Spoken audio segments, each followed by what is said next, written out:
Carnegie Mellon University is a sophisticated, multifaceted, ultra-rich, fascist Euro enclave with a lot of money and sophistication and talent, and the hidden fist of secret motives. Against this, an extremely battered, frightened, deaf child in trauma had absolutely no chance. Despite that, UW Dialectical really didn't mind piling on. After all, I was white like the Kennedys. Well, it turns out that, for example, if Jaime Carbonell had not been involved in impinging the horrible memories on the child's what they would call neuroreceptors, he would have immediately notified Pitt Authority that on the basis of the evidence, the child of a senior faculty member had been horribly tortured as a child. But he was in on it, you see. So he made a big, sociological intrigue out of it for the fascist powers on hand at Carnegie Mellon.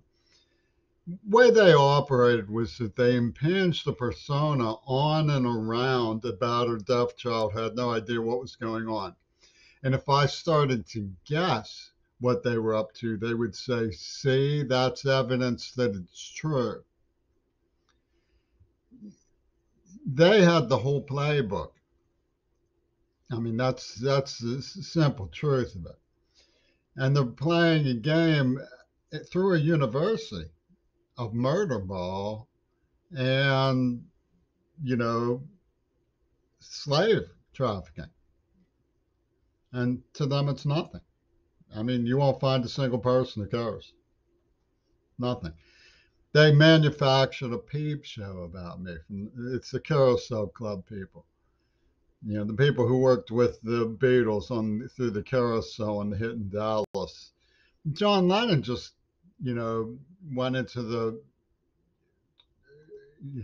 transporter room and said, "I'm going to go into secret." Yeah, and they don't have a body. They can't disprove what I had to say. What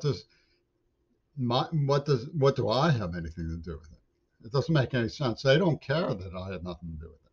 They just impinged the storyline and then pretended the story doesn't line doesn't exist. Gail Burston appears on the cover of the record. She's the one who actually wrote their song and dance. So, and they argue that they have the right to torture and abuse and mock and traumatize and make peep show films of a deaf person because they were in terrible tears of fright as a hostage child. And that makes them laugh. That's the whole story. There's not much more to it than that.